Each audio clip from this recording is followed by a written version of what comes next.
Yo, Simps, it's Greg from an angle we're not used to seeing him from. Crazy. Anyway, simplest way to put it, our lives got crazy, so that's where we've been the last couple of weeks. We recorded these a couple of weeks ago, but like I said, our lives got crazy, so we couldn't put these out. So, sorry we had to take a break. Our lives are now less crazy. So here is City of the Lost Children, and then the one after that I'm not going to say because I don't want to spoil it. So, enjoy. And the audio may or may not be up. Sorry about that. Sorry. I can't do anything. I don't know what happened. But anyway, enjoy episode. Okay, bye.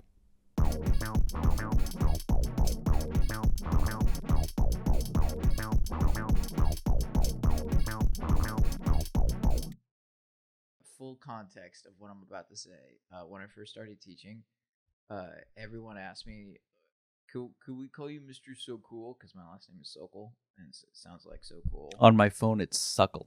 Nice. I didn't name it that. That's what Siri, just before anybody thinks, allegedly, it's like, why do you call him Mr. Suckle? Yeah, he calls me Suckle. No. He likes to suckle on toes. Watch out. Ew, dude. I am not a foot guy. That's what a foot guy would say. You're a foot guy. Yeah, I am not.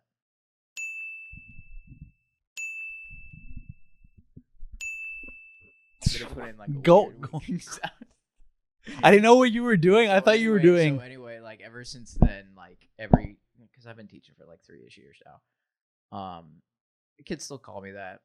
And then one of the 8-year-olds comes up to me earlier this week. She's like, Mr. Sokol, and I'm like, yes. And she's like, do you know somebody or some people call you Mr. So Ugly instead of Mr. So Cool?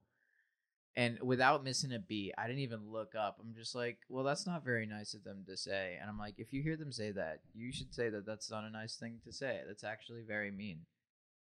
All right, thanks. And I can't let that bother me. So, you calling me Greg? What'd you call me? Gregma. As in smegma. Just makes you feel gross. Because now you're thinking about dick cheese. And how smelly your dick cheese is. You're autistic. You're autistic. I was like, okay. I get. Who am I to argue? You're the certified behavioral psychologist, so I mean, okay, sure. I don't like TikTok autists. Like, go get a diagnosis. The people who diagnose themselves on TikTok. I'm like, look. Also, I was very confused with the word autists. Is that people who are autistic? Is that not a common term, autists? Look, I'm hearing things that I don't understand, so I'm asking questions. I call myself an autist. I don't know. I'm an artist.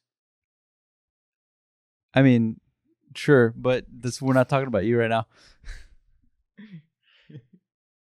Speaking of autists, do you think one was autistic or just a simpleton? Not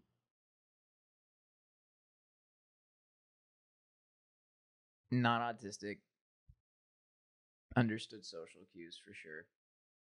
Like, yeah, he wasn't, like, to me, he was not masking or anything like that. Like, he was just a simpleton. He was just a guy who just, he didn't develop thinking past a certain point. In language past a certain point. We'll get more on that. I have a note on that. Yeah, he just doesn't understand how to express. I think he's closer to like a mute than anything. A little bit. I get what you're saying. How did you feel about this movie? Shit was weird. Look, man, you made me watch this in French, which means I had to read subtitles the whole time, and I'm like not super dyslexic, but dyslexic enough where I had to rewind it a couple times because it was too fast. Dead ass forgot that you were dyslexic before I demanded that we watch this in French. I was about to watch the English version too. I'm like, fuck. You know what's funny? I rented this twice because I rented this on Apple TV, and it was only in English. And I was like, well, I can't watch it in English when I told Greg to watch it in French because that'd be uncool. Yeah, that would be a so that would be no denying it. So I just rented it the 4K version on Amazon so I could watch it in French. And because you know me, I'm like, I want to know how it is in its original language. I'm the same way. But yeah. But I must, yeah, with the visuals, I kind of wish you could have focused on those a little bit more. Did you get? Shit looked weird. It's a weird movie. I like the set pieces. And no, I like it's the staging of things. I like the focal points that they used. And we haven't said it, but we are talking about The City of Lost The Children. City of Lost Children, by or in French, La Cité des Enfants Perdus. I'm not saying that right. Maybe I'm saying that right. Highly doubt I'm saying You don't pronounce the Les Enfants Perdus. La Cité des Enfants Perdus. Perdus, yeah. Is a 1995 fantasy film. Bitch, this ain't even sci-fi. It is sci-fi. It's very clearly sci-fi. It's science. It's science fiction. Yeah. But the story itself is just fantasy. It's just a fantasy story. This kind of reminded me of the Never-Ending Story. You know what I mean? In that like fantastical way. It's fantastical. It's a science fantasy because there's fantastical elements. It has been, a lot of critics say it's steampunk because of the setting. I found a lot of elements, even the plot. It was like philosophical and scientific at the same time because he's stealing dreams. He's using technology to share connect. So, but I get how like the way the green smoke travels in the movie. What the fuck was the green smoke? It was a memory. That was so weird. Yeah. So some of the stuff in this movie, because I was busy reading the subtitles, I just did not have time to process. Did you notice that sometimes I'm just like, what the fuck's going on? What is that? What's happening? Did you see like Brazil in this movie? Yes, absolutely I did. And the setting and the way everything is dressed and societally, absolutely I did. So weird cults, weird eyeball cults. Yeah, the cyborgs. The cyborgs are fucking weird. So we need a movie about those guys. That would be interesting. Like, I know that there is probably a whole bunch of lore that he made up on his own. Whoever. So this was by Marc Caro and Jean-Pierre Jeunet. Yeah. And also Giles Adrian. Yes, helped, right? sorry. With Jeunet and Caro, they made a movie before this, Delicatessen, and that movie was directly inspired. I mentioned it during the Brazil podcast. Yes, you did. Yeah, so they paired up again. I think this was the last movie they paired up on before Jeunet would go and do Alien Resurrection. Yeah, but yeah. So to me, I was like, it's awesome to see what Brazil took part in inspiring. Yeah, I remember you mentioning this movie during Brazil. It was a hard pick between this and Dark City. Yeah, Dark City was the other one that you were gonna go for. But yeah, dude, this movie was weird in a good way. Yeah, I want Ron Perlman's sweater. Dude, I was thinking the exact same thing during the movie. It was so stylish. He puts on that sweater. Well, first of all, the youngest before this movie that I had ever seen Ron Perlman in a performance was Hellboy. And that's where he's like covered in prosthetics and shit. Oh, yeah. So this is like the youngest I've ever seen Ron Perlman look. And it kind of took me back. I didn't know he was a ginger. I've only ever seen him with white and gray hair. See, I know. I didn't know that. I saw this movie. Looked good. He did. No, he looked great. Good. He looks great. Like, I mean this as a compliment. It's gonna come out. He looks like a handsome gorilla. What? Good. Handsome gorilla? Yeah, I don't know how else to put it because he looks gorilla-ish. Elaborate. He has a face like a gorilla, I feel. Ron Perlman. But not in an... And I'm not saying I'd fuck a gorilla. Don't get me wrong. But well, where the fuck did that come from? So I'm saying handsome gorilla. I'm not saying I find gorilla features attractive. Are you being a Tarzan right now? I don't want to think about Tarzan. No, he waited for Jane. I'm sure he waited for Jane. Don't you mix your headcanon in this. But you know what I mean? Like, he's got like he was an animorph. Like, he'd just be a gorilla. You know what I mean? Mr. Perlman, I don't think you look like a gorilla. I don't mean it in a mean way. All right. Fuck off. Anyway, yeah, this movie's in French, made by French people. Ron Perlman speaks French. In the movie, I don't know if he speaks French. Probably learned his lines. Yeah. I have no idea, Mr. Perlman. You may or may not speak French. Who knows? You do. I saw this movie. I haven't seen this since high school. I've never watched this before now. I went on like a weird movie kick after watching, I think it was Dark City set me on a path. I was like, I need to see movies that have these kinds of great visuals. Surprisingly did not watch Brazil in high school. Or The Adventures of Baron Munchausen, any Terry Gilliam films, except 12 Monkeys. I watched 12 Monkeys as well. My dad was like, you ever watch 12 Monkeys? And I was like, no. I'm like, what the fuck is that? He's like, you'll love it. I don't know when, but we've gotta watch it. Watch 12 Monkeys. So the costumes in this movie were done by Jean-Paul Gaultier. It's the same costume guy for The Fifth Element. This makes a lot of sense. Yeah, and he's a big deal in other stuff. The character designs were definitely choices. They were interesting. I forget. This movie's got a lot of character. Yes, and I feel like it feels that way to us because we're not Europeans. This movie is very European. You know what I mean? Yeah, it's definitely it's very old world. And what I mean by that is like by the time the United States rolled around and stuff, we kind of got rid of we were leaning away from the tropes of Europe. Tropes, I should say, of like circuses and like circuses being like freak shows.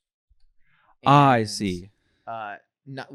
P.T. Barnum did do that in the United States as well in the early 1900s. Don't get me wrong, but also the culture of pickpocketing with all the children and stuff. That's a very European thing. That is. That's it. Like Americans don't pickpocket because you're just gonna fucking get shot or stabbed or something. Yeah. You do know about? I think it was it the Olympic? It was something big in Europe. They were warning the pickpockets. They're like, don't not pickpocket the Americans. Yeah. They're just gonna beat your ass. No, dude, they were booby trapping fake wallets. So they would get pickpocketed and then they just hear a fucking scream. And it was someone pulling out like a fucking taser card inside of the wallet.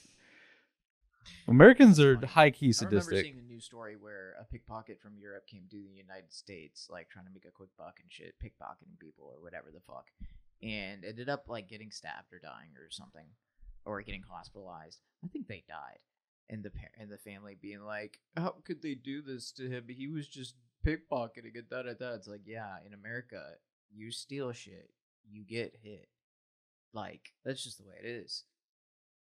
Yeah, no, I get you. It's anyway, we're definitely more confrontational. Anyway, back to what I was saying. This is a very European movie culturally, especially like you see the church and the cultness. We see the pickpocketing. We see a lot of like old world science ideas. You know, I get what you're saying. It definitely the sci-fi felt very different from like even old like 1950s sci-fi. It felt very unique.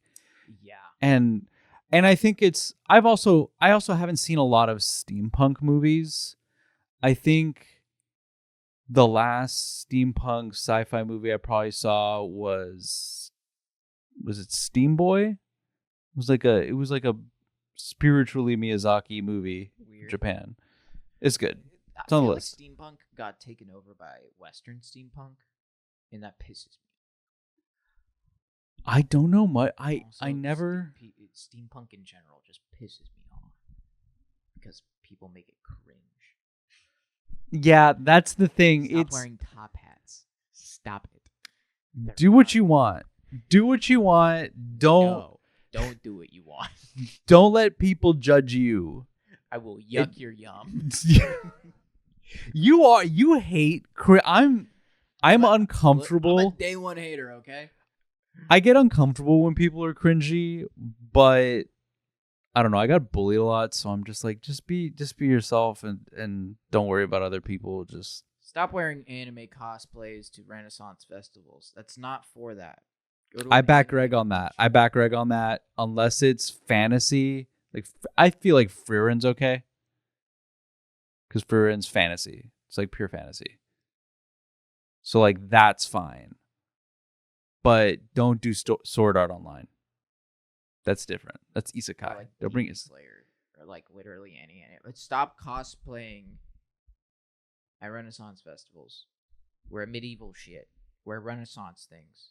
That's what. Stay on for. theme. I feel like stay on theme. Stay on fucking theme.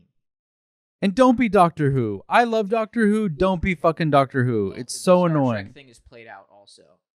It really is. It's played out. Like the first guy who did it, that was brilliant. Brilliant. Everybody after that, it's just, it's too late. The time has passed. Yeah. Anyway, steampunk. I got that. I got that from this. You know, call me cliche. You put a brain in a tank with a voice box, and I'm in. I'm glad. See, like I just and he was my something I like. The brain was my favorite character. I think he's cool. Yeah, but no, I like the little camera. The set, yeah, the visuals, everything in this movie, the water, they really set the stage, and it felt like a foreign land. Staging of things. Yeah, no, visually this movie's so impressive, and I did appreciate the acting was great. Yes. Obviously, I don't understand the language. I can't tell if they're killing it, but I felt like they were killing it. It's really funny because I speak Spanish and French is kind of based in Latin. And so is Italian and like a few other old world languages. So because I speak Spanish, I was catching like some of the phrasing of stuff and like getting a general understanding of what sentences were meaning while I was reading in English.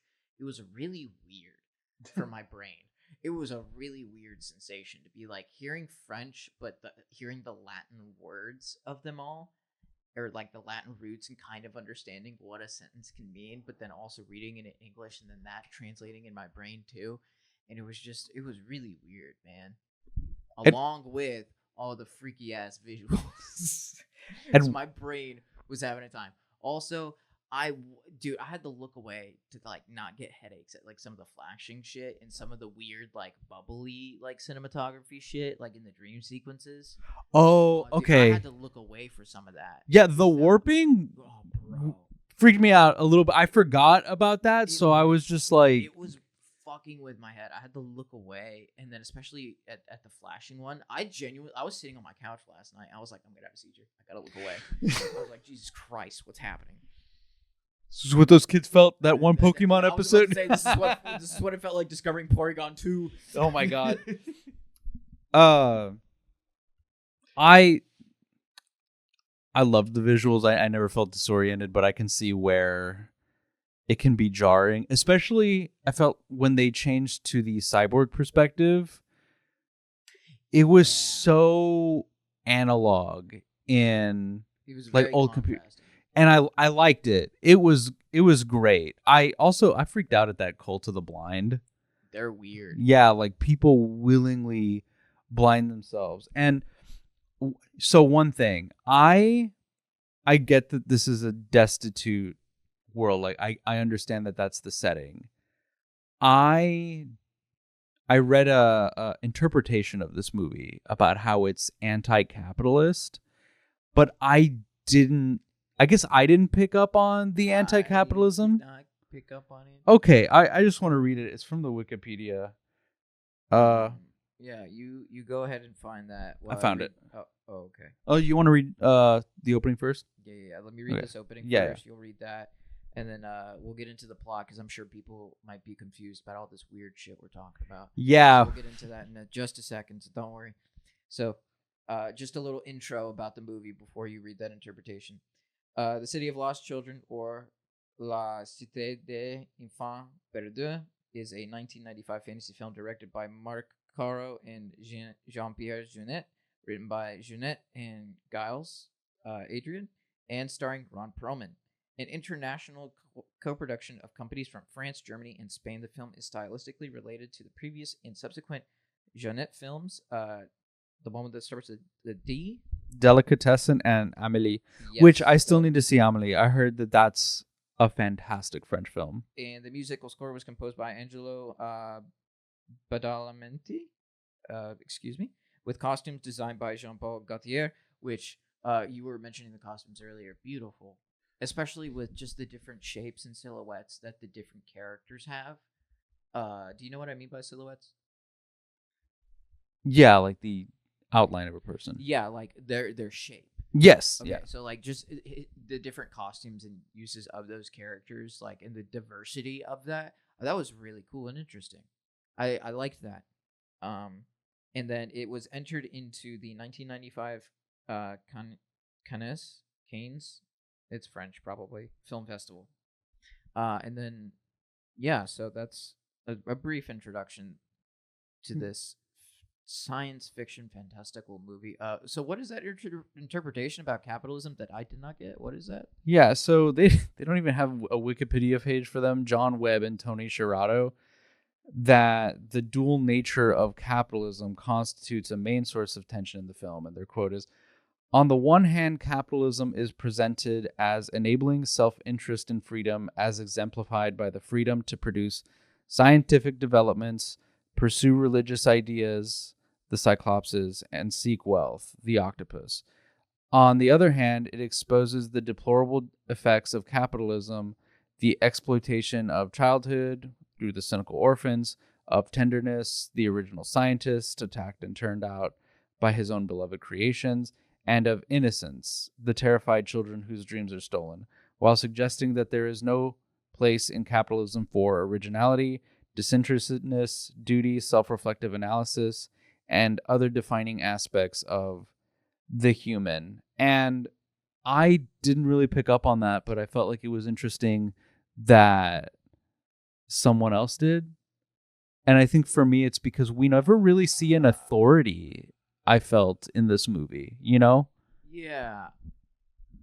I mean, I could kind of pick up on that. I could kind of pick up what that's putting down, but like, I'm not sure. Maybe I'm just ignorant when it comes to this movie, and like maybe I'll pick up more of that on the watch along. Now that I'm not reading subtitles as hard. Yeah. So But like, I'll tell you, for the watch along, we can watch it in English. oh, thank fuck. I forgot about dyslexia. You watched it in French.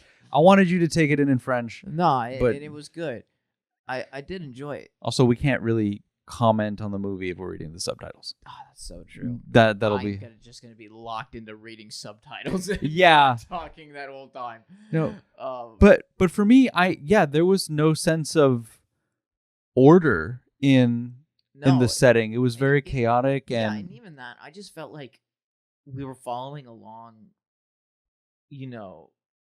a slice of life of a person in this whatever society this is, and it happens to be in like this fantastical science fiction world. I didn't really feel like, I know I'm probably just being ignorant. I didn't feel or see a deeper narrative than that, than following along like just a genuine story of a nurturing character looking out for those around them. I could pick up on a few things that I think will come to me again when we're talking about the plot, but I do feel like how its destitution affects people differently and creates different perspectives, some exploitative, some nurturing, some defensive. There's a variety in ways that people will react to being in such harsh conditions, or the kind of people that trauma will breed, as we see with Kronk. But I I think a large lesson that if I were to tell people what you should take from this movie is that despite hardship, there are people who will be there for you, and you can find your family out there in the hardest of times. Yeah, and I feel like that's the main narrative. Yeah. But now that you repeated it again, yeah, I do see the whole, especially when it comes to creativity, and especially with the AI shit right now, and the conversation we were having earlier today.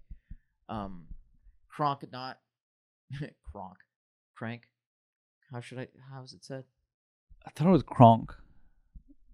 Because it's French. One, right? Yeah, the bald one. Okay, the bald freak. Like you spell it crank, but it's French, so it's Kronk. Am I being an asshole right now? I feel like maybe. Like if a French person would have seen, they'd be like Kronk.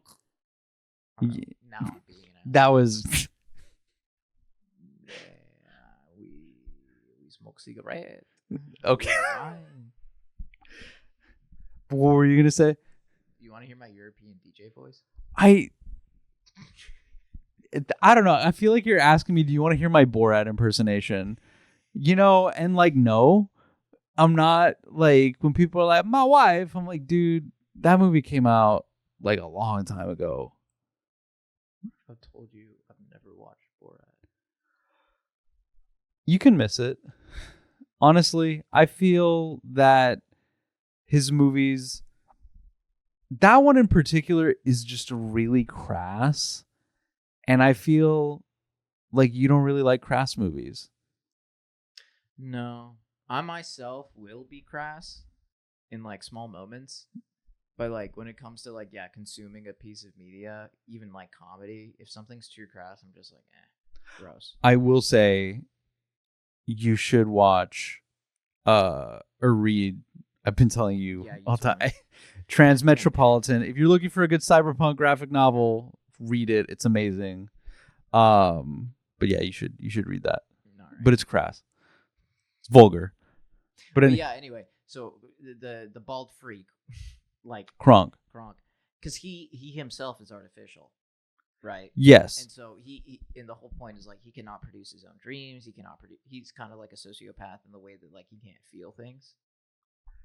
But he can, because he produces the tear and whatever, and it's kind of interesting that it's the process of creativity that we were talking about earlier. Yeah, and it's not something that you can just produce. It's something that is done. It's the process. It's a process. It is the action of doing something. So I think, we can grasp at that part of this as well. I'm sure on rewatch when I'm again not fighting for my life. Yeah, reading and understanding. I think the one part I will disagree with. With on that interpretation is specifically the beginning part. Like capitalism is presented as enabling self-interest and freedom. I always go back to that quote. Capitalist is what?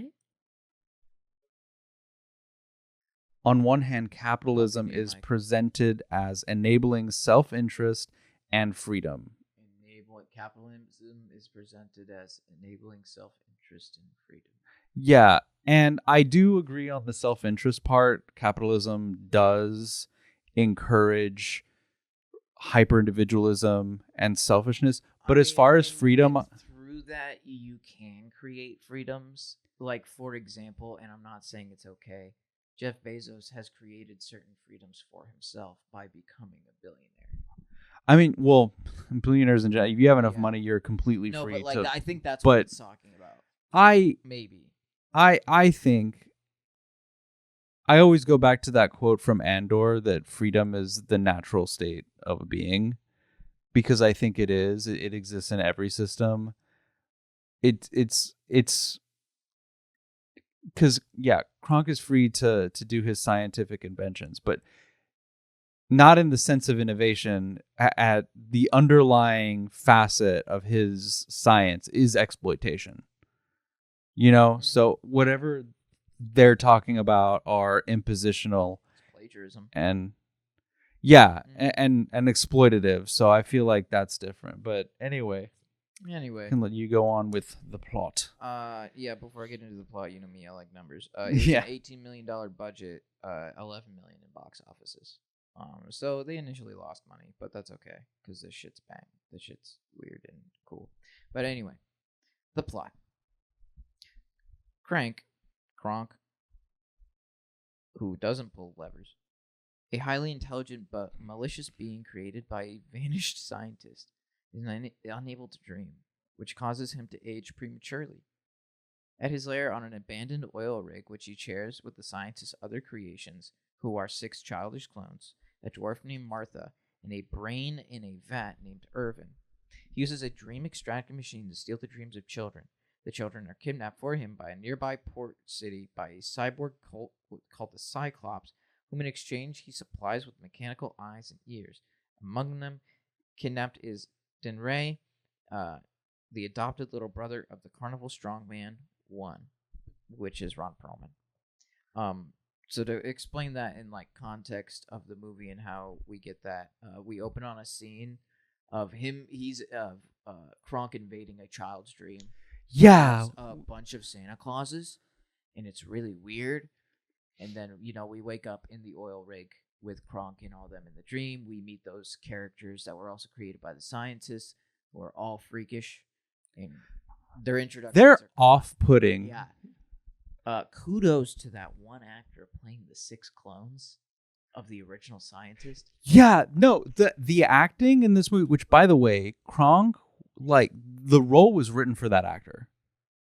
Nice. Specifically, they were Marc Caro and Jean-Pierre Jeunet were like, we want him to be. I don't know anything else he's been in. I do not know enough about French cinema, but I thought he did excellent. And yeah, the Santa scene just freaked me out. Off-putting.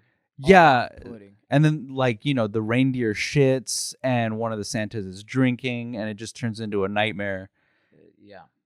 And then also in that scene when he wakes up, that's when Irvin, the brain in the vat, is just that's where he kind of exposes us to their background, explains why Crank ages so fast. And he produces a tear, a whole shebang.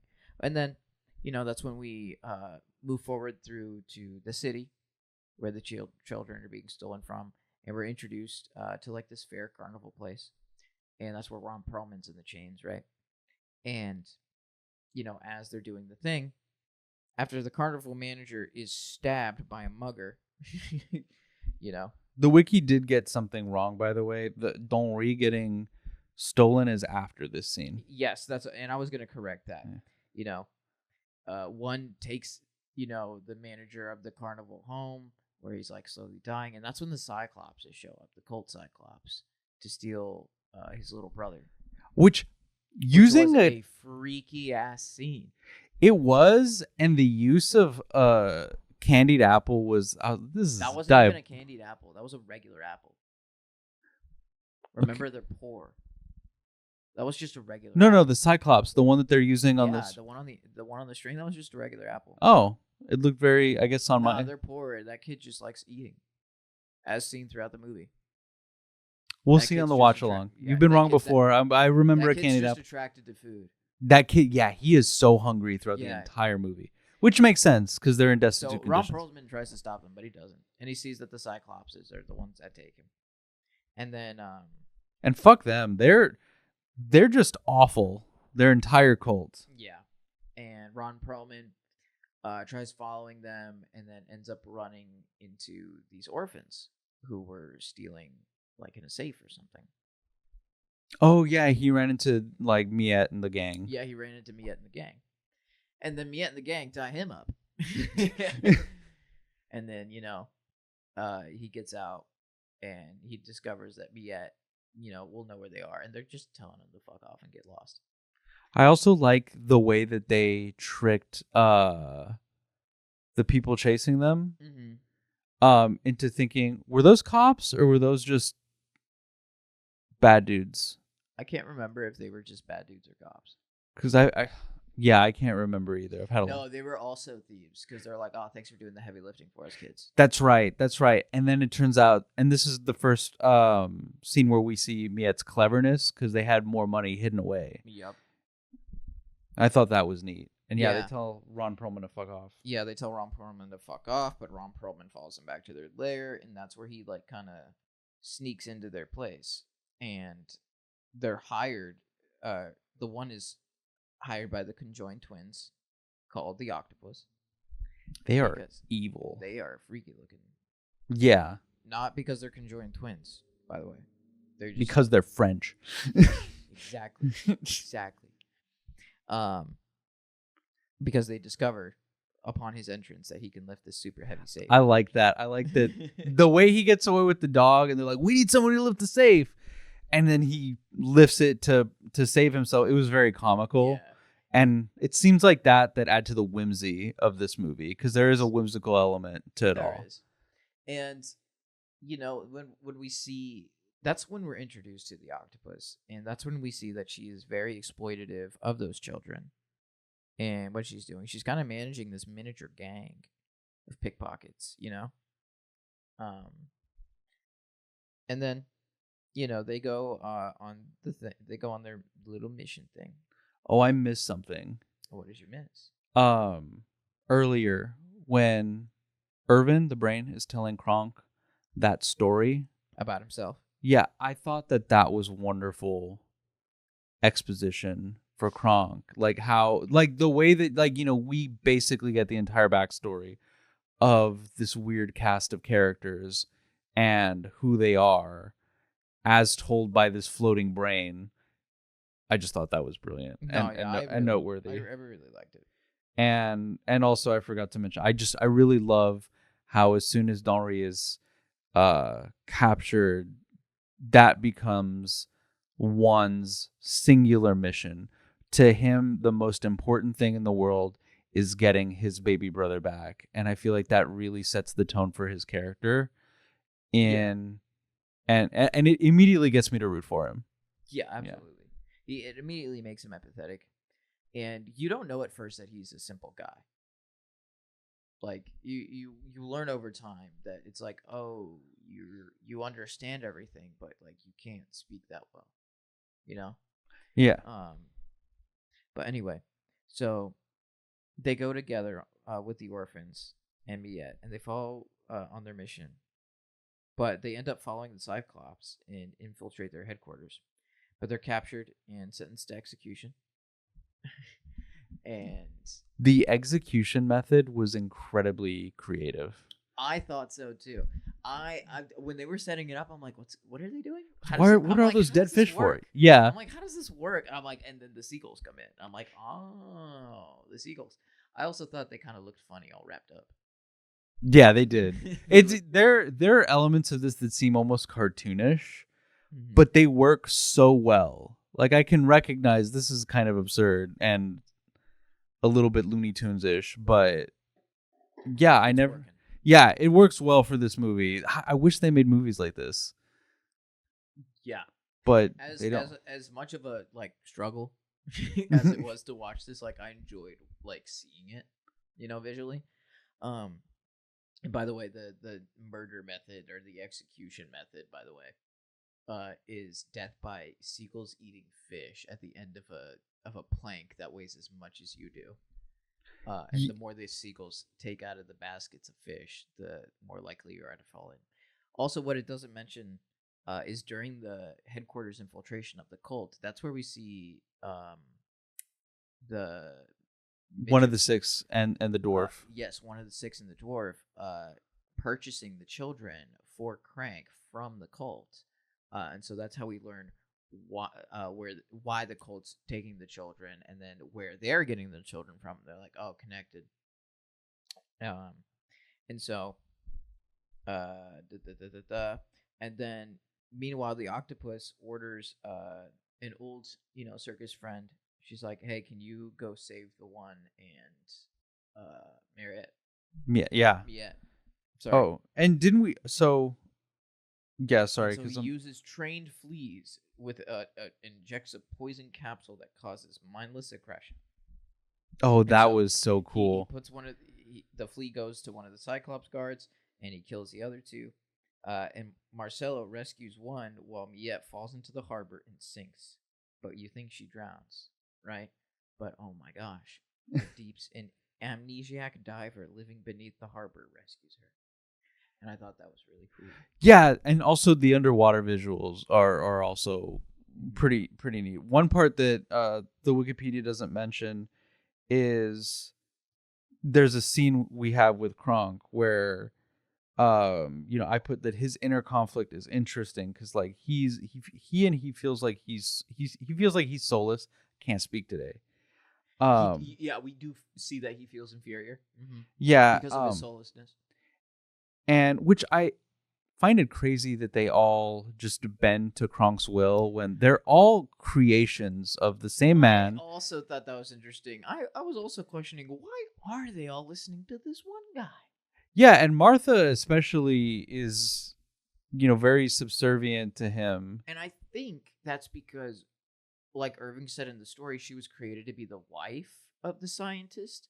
So I think it's like a misogyny, like she's in the role of caretaker, like mother, wife thing to everybody else. Like how she mothers the 6 clones. Yeah. I think she sees them as her children in that way.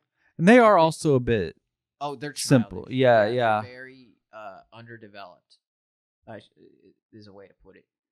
I felt conflicted because on one hand, yeah, they're very childish, simple. They're not all there, but they are culpable with the exploitation of the children. I mean, they all are. Yes. Except Irvin can't really do much. In fact, he's actively working against. Yeah, he's antagonistic. Yes. Towards Kronk, and Kronk does not like Irvin. They beef hard. Yeah, and what I noticed with Kronk is that his refusal to take accountability because he was created wrong. He's like people who are like, I'm the way I am because God made me this way and it's his fault. It's God's fault, my creator. It's that source of insecurity and the refusal to get over those things. And like you said, taking accountability just for, yourself, your actions, the things that you do. And yeah, it comes from the insecurity of that inferiority. He's a very interesting, well-written character, yeah, I felt. So. Mm-hmm. So she sinks. And before we see Miette in the diver's lair, we cut to the one and the circus fellow in the the bar. But before that, one of the coolest scenes, the effects of the flea poison. Oh, you like that? That was such a creative murder to unplug his eye and then plug that shit. Yeah, that was so funny.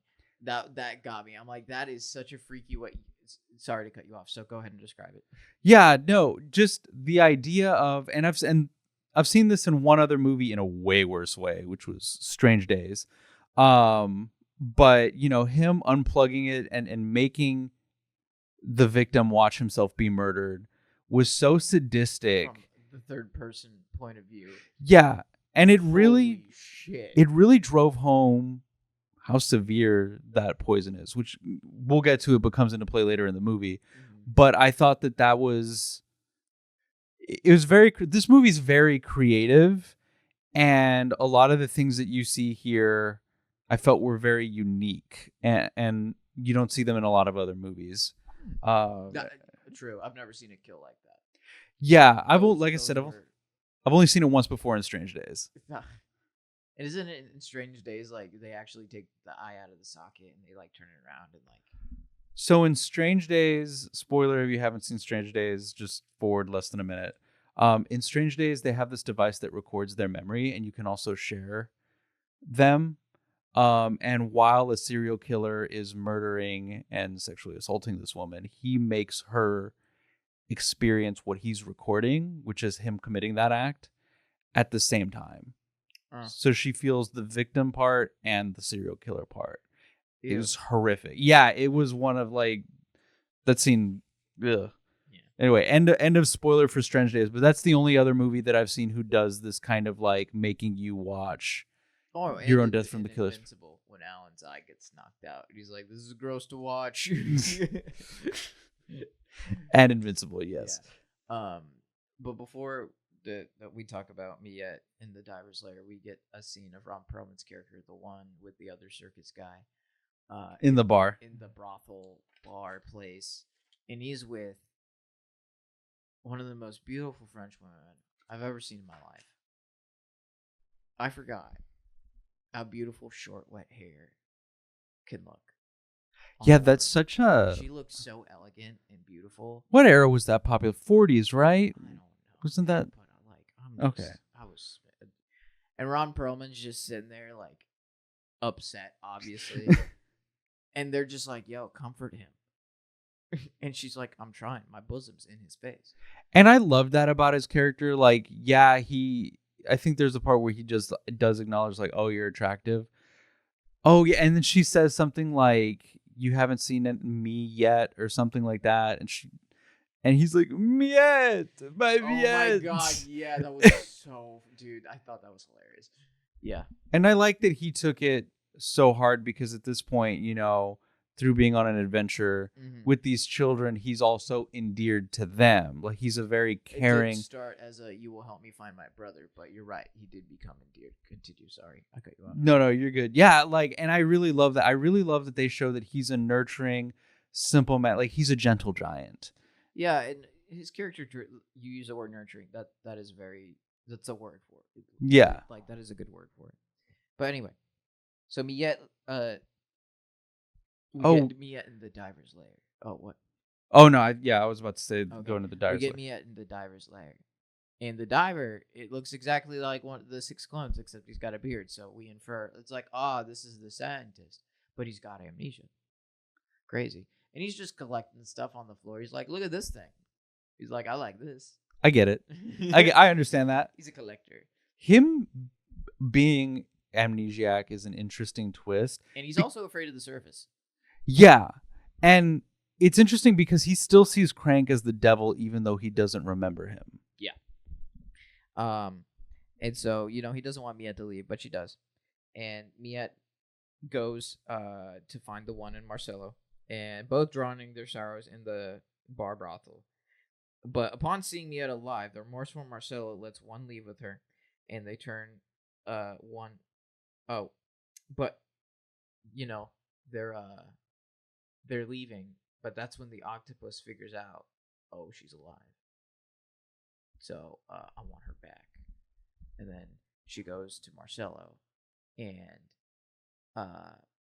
Marcello, who's got the fleas, you know, she's with her right hand. The octopus is with her right hand. She's like, kill him or whatever, because he doesn't want to cooperate or whatever. And she takes his fleas in the music box for the fleas. Oh, wow. The Wikipedia skips over. Yeah, it's skipping over some stuff. Okay, because there's so after the bar scene, he falls into the water at one point and they have to pull him out of a crane. And the reason that I notated this part wasn't really... Oh, it was so funny. Yeah, when the kids are like, fuck, why do they have to do all that? I don't remember, but I remember... So I wrote down something that Miette said after they lifted him out when they're kind of talking about him. I just liked the way Ron Perlman looked, just hanging there. Just hanging there. I thought it was funny looking. He was, but I like that Miette says, because they're making fun of her. They're like, kind of joking about how he's old. I can't remember really what they said because, yeah, also reading the subtitles and that, I'm trying to like keep up with everything. But when she said that the kids are not so little and one is not grown, I thought that was interesting. And the way that I took that was that she was saying that the destitute, in those destitute conditions, children aren't really allowed the luxury of youth because of their need for survival. And you can see this in the way that they're forced to adapt, steal. They all had that conversation about how they were kind of older and how she was older. Yes. Right. Yeah. Okay. Yeah. I know exactly and what you're talking about. Yeah. And she says that, you know, one is not so old. So for me, I also think the inverse is a little bit true, is that where when you have this focus, like when you're young and you're in this age where you're not supposed to be caring about these things, you kind of get hardened and have to think like someone who's older. But at the same time, your growth gets stunted. So you have someone who's older, like one, and it's never implied that he has any like developmental disability. So I took it to mean like, the world has stunted his growth. And for me, like he's chosen to be kind and nurturing in a cruel world, but at the same time, he has to keep things simple because for him, his consideration is like this adopted brother that he has. And I like when he has the scene where he acknowledges Miette as a little sister and he talks about how he used to be a whaler. Yeah. That scene, because I personally, I can't believe anybody could kill a whale. Like, to me, that's just... Yeah, and he talks about that, of how, like, after he saw the beauty of whales and everything, how he missed every harpoon after that. About, it's about perspective and recognizing other life and everything. And, yeah, that's what made him kind, like you were just saying. And, yeah, it's about being nurturing. It's about that kindness to other people and that expression. Yeah, about how he was, being that older brother, or at least like that kind of guardian figure. Not necessarily like as a parent or anybody, but like just someone that's looking out for her. Yeah, and I feel like his immaturity is also represented that the way that he sees Donry and Miette not as his children, but specifically as siblings. There's, at least to me, an implication that he stopped like kind of progressing a little bit, or he sees himself as more like just youthful, not ready for that next step of maturity. And we'll get more into that later. There's another scene where I kind of feel like maybe his life hasn't forced him in that direction yet. True, it could go either way. Hasn't required him. But I felt like this period of development, like for Ron Perlman's character, was great. Yeah, I truly enjoyed it, and I kind of can talk on that just because, teaching elementary school and, for lack of a better phrasing, hanging out with kids all day. As weird as that sounds, like there is that nurturing emotion and requirement that is there to handle, children between the ages of 5. I handle, K through 7th grade, and to have that ability to nurture and be with children in that age range is a skill that is developed. But also with Ron Perlman's character, like, it's not that he is simple, it is that he sees himself and his kindness in every single person around him, I think. And I think that's why he's getting along with everybody. And so I think that's a huge part of his character and what makes him attached to the children he's spending time with and seeing them as younger siblings. And that's what makes them his family, I think. Yeah, and I'm reading my notes at the same time. And another part. Okay. So before we get to this part in the Wikipedia, we have the shoe scene, which... Yeah, I thought that's what we were just talking about. No. So there's the scene where he's hanging on the crane where Miette says that stuff, and then the part where they're asleep in the shipyard and all the orphans, and this is where he acknowledges Miette as a little sister. And then before we get to the oil rig, we have the scene that I texted you about because I was reading an interview with... Oh, yeah, with the shoes. Yeah. Yeah, we just talked about that. That wasn't... We You mentioned the shoe scene. I did not mention the shoe scene. Yeah, you did. Editor Greg, cut back to him talking about the shoe scene. I didn't talk about the shoe scene. You mentioned it. So I said I was going to get to the part about where he's not... I didn't mention the shoe scene. You did mention the shoe scene. Okay. No, I didn't, because we didn't talk about the director's interview. No, you didn't, but you did mention the shoe scene. You're like, yeah, and with the shoe scene. And then I was like, yeah, with the shoe scene and then this. I talked about... I didn't. Talk about whatever the fuck you want to talk about. Okay, man. Just okay. go.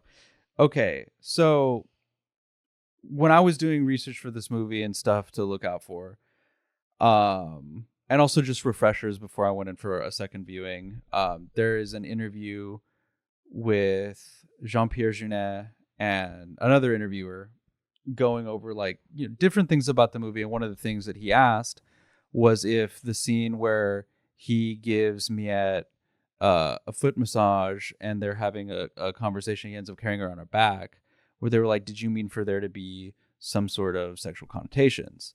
And Jean-Pierre Jeunet said, we didn't, but in the editing room that we noticed. And I'm glad you and I both agree that just kind of seemed like that doesn't exist in that scene, in my opinion. Or mine. If you're not a fucking freak, there's no sexual tension in that scene. Yeah. And it is purely a gentleman who sees, this child as someone he's caring for, both mentally and physically, on their journey. And literally, he is taking care of her as any caretaker would, in my opinion. Like I was just talking about, there is a difference in like nurturement and taking care of somebody younger than you and being comfortable with that. And I think if that kind of stuff makes you uncomfortable, you really need to reflect inward. You need severe therapy, I think, you need to reflect for that kind of for that kind of weird like discomfort at those kind of moments, because I feel like it was reinforcing him saying me at my little sister, which this movie is a little bit about found family. Also, fucking they're French. Of course they're gonna be weird. Yeah, Americans are very like weird about affection, whereas in Europe, no, like physical affection, it doesn't have to have any sort of sexual undertones at all. It's just like, hey, I care about you. But I did like how this scene also shows that like, what was it I put?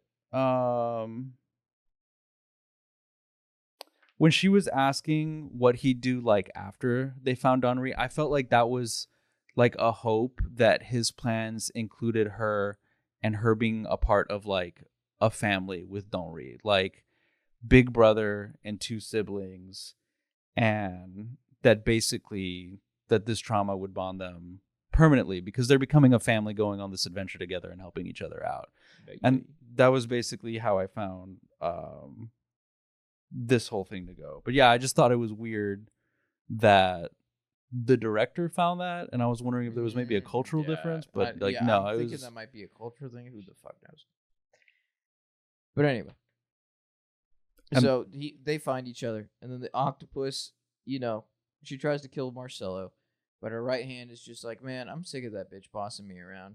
So he doesn't kill Marcelo, but she still takes the fleas in the music box, and then that's when she finds the one and Miette, and then that's when she puts the fleas on the one, and then he starts slapping the shit out of Miette. Oh my god, he was smacking the shit. I was like, she's dead. That was hard to watch, especially because he, the way that he drooled, he just started looking like a mindless monster, and that shift was rough. Yeah. And then, and they're on a pier, and then a boat comes in because of a chain of events that knocks out the power, which knocks out a lighthouse, and they're in the water.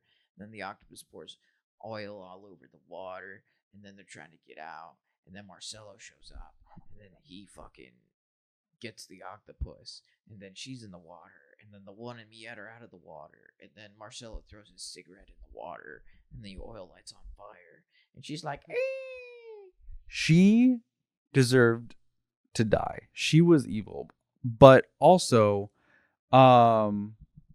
just the concept of your Siamese twin being poisoned with something that makes it aggressively violent. Like, she's trying to kill you. Dude, the shit they were saying to each other was funny. Yeah, no. Like they already beef with each other because they're literally attached to one another. But, oh my gosh. Sorry. Yeah, and I really liked that circus performer ended up being just a really great guy in general. Like, Yeah, he he didn't likes want to kill me foods. yet. Well, he was an animal guy. Yeah. Animal dudes are cool. Also, we missed the part with the dream bottle. Yeah, I was about to say where Irvin at some point when Miette is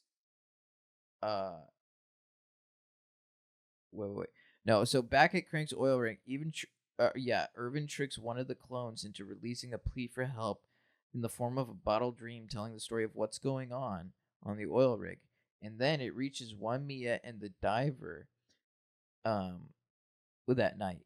So Yeah. it goes to Miette, and then it also goes to the diver. And then the diver remembers that he was the scientist, and he remembers the whole thing where Crank just fucking goes bananas and attacks him. And they're hitting him, and then they throw him in the water. Yeah, he was betrayed by Martha, wasn't he? Yeah, he was betrayed by all of them. And so, that's when he decides to start leaving for the oil rig to destroy it. And he takes all his shit underwater and he starts walking over there. And then during this time, this is where one and Miette find the Chinese man who has the tattoos of the minefield on his head, which I thought was hilarious. Yeah, that was pretty cool. And so, Miette and one, they make their way to the oil rig via a boat. And, the scientist is also walking on the floor. And so, the way this describes everything going down, before all this, by the way, Dinray, the little brother, is actually bonding with Crank because Crank is realizing, oh, if I don't scare the kids and if I'm not a fucking freak and I treat the kid normally, maybe he won't have nightmares when I try to steal his dreams.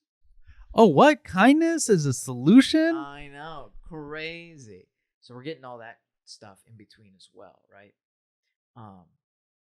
And so they get to the oil rig. And then Miette, it skips over quite a bit over here.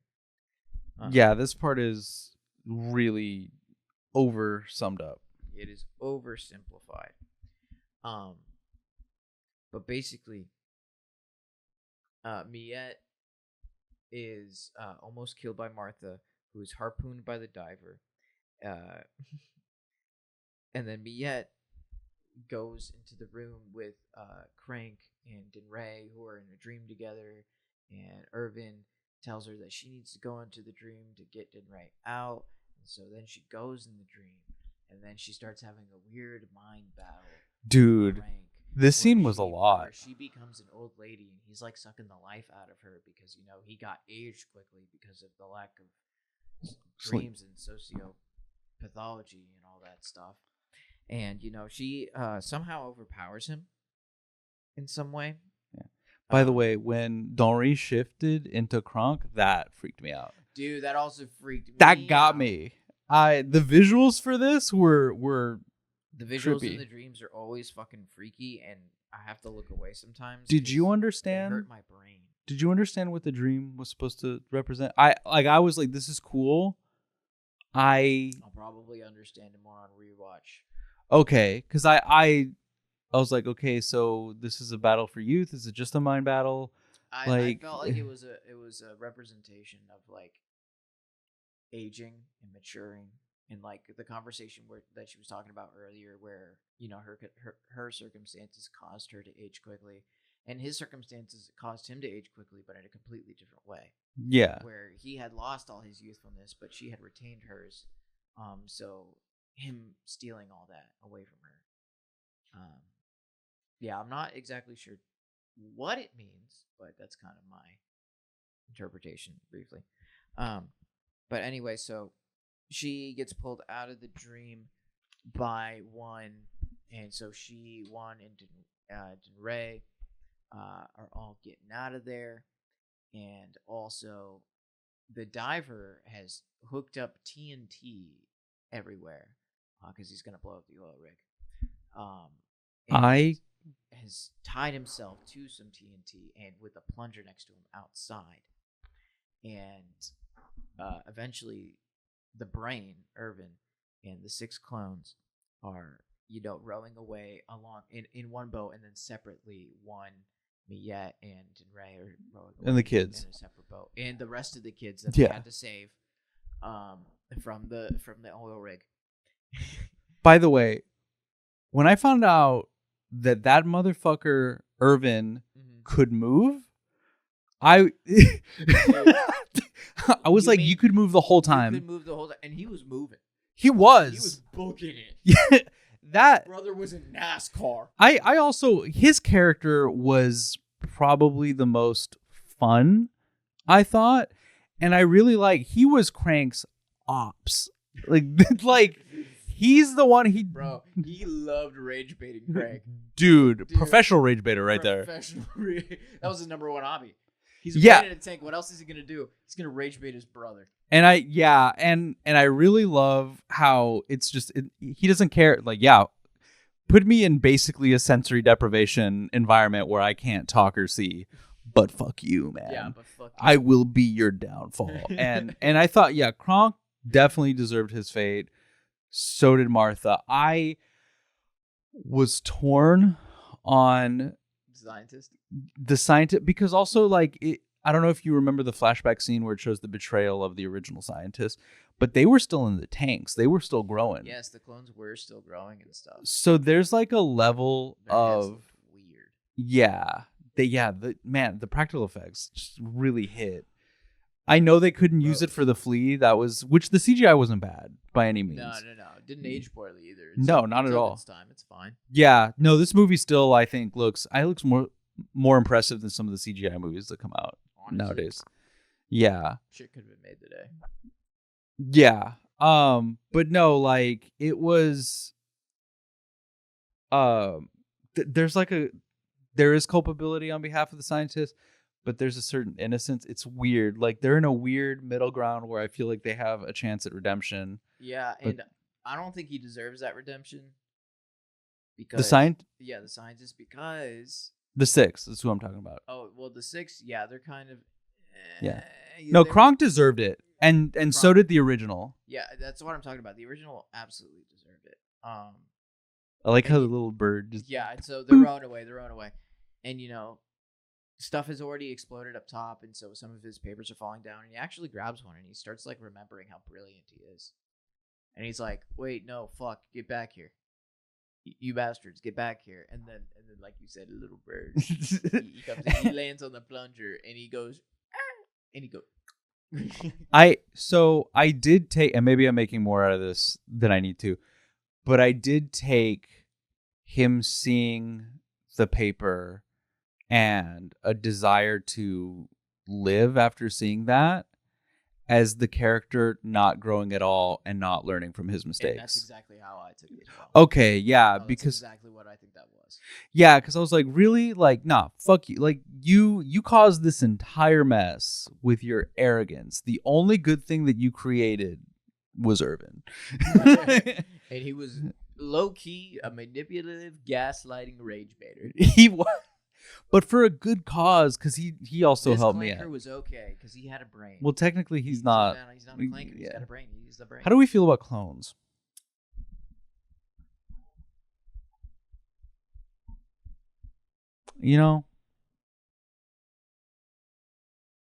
Because I don't.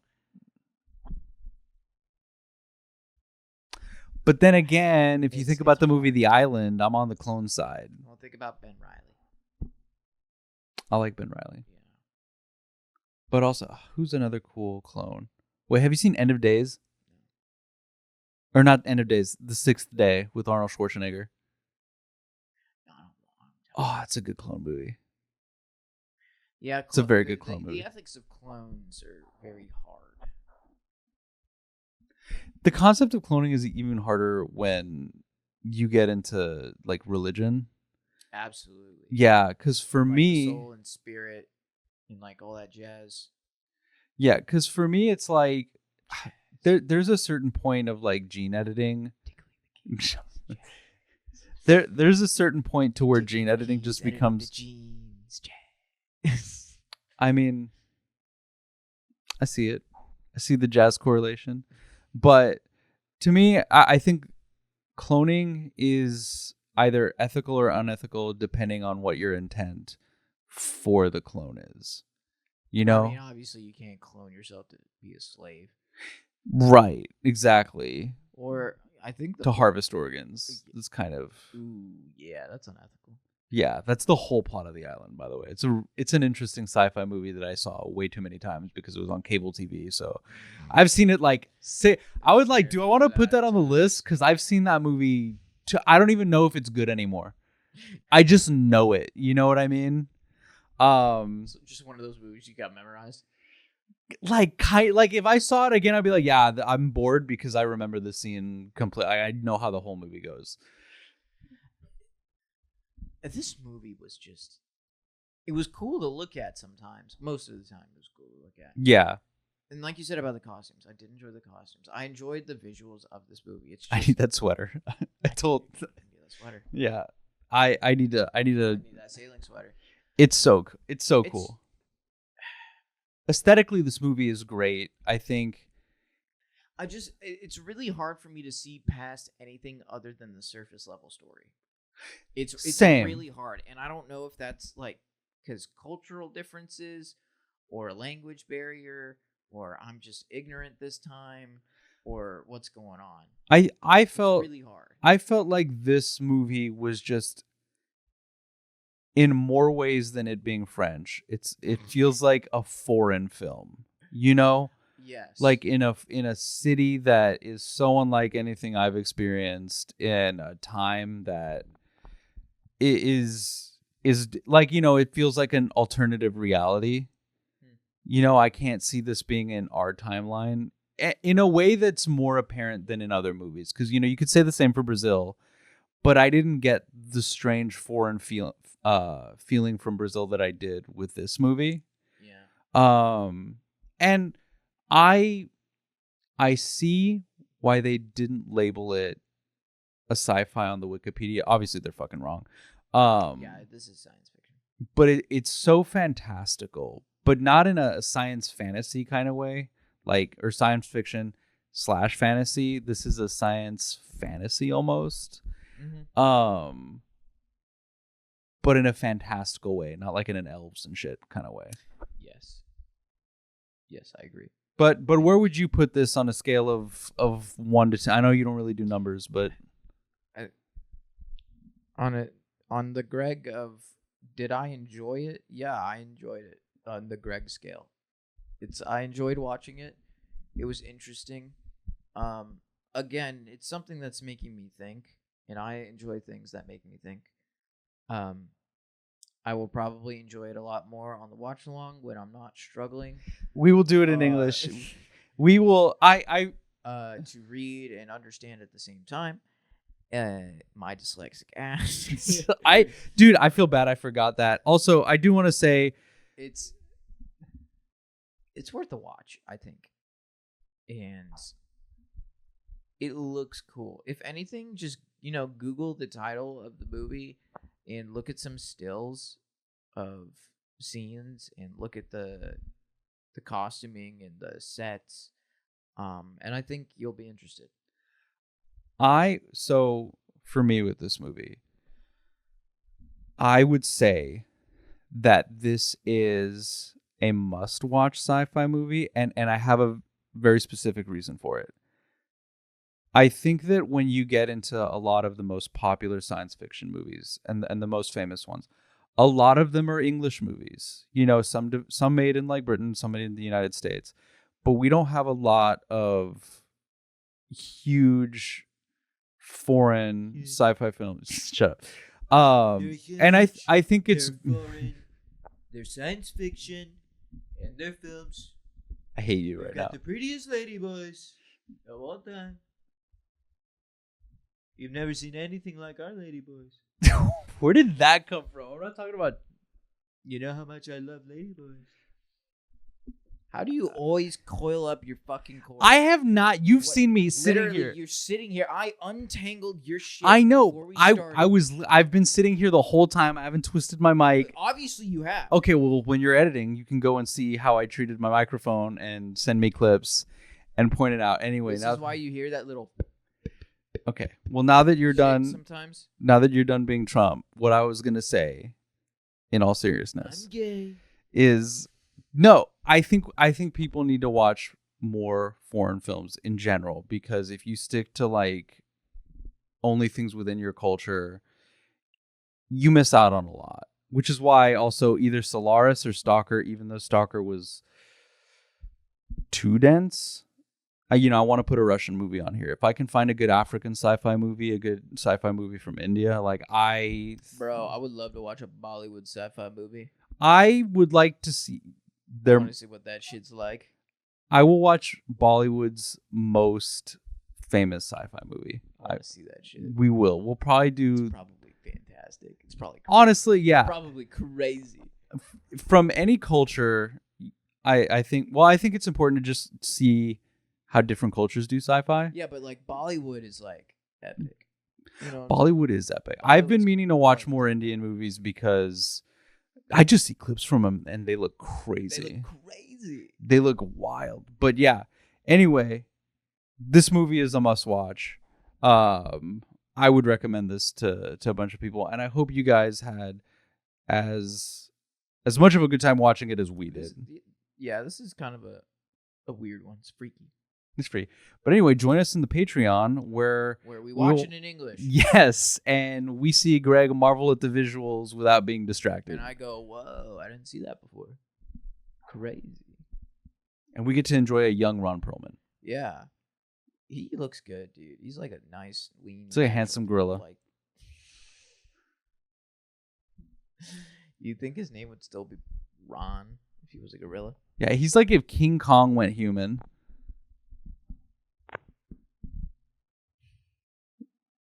What? That's, I don't know. Wait, I'm gonna put up a. Okay, so I'm gonna put up a picture of a gorilla and Ron Perlman. I feel like I'm gonna look like an asshole, depending on what gorilla you pick. Like, I feel like if you pick the right gorilla, I'm gonna be completely vindicated. But if you put the wrong gorilla, I'm gonna be an asshole, and I know you, and you're gonna put the wrong gorilla. Then I'm gonna put up like the Animorphs monkey or whatever the fuck. Oh my god, I need to read the Animorphs. All right, we'll catch you next time. Where we're watching, what's it called? Final Fantasy: The Spirits Within. Please join us for that one. That is a hated movie by a lot of people, especially Final Fantasy fans. I have some thoughts. It's a good movie. And find out why next week. Final Fantasy: The Spirits Within. You. Shut the fuck up.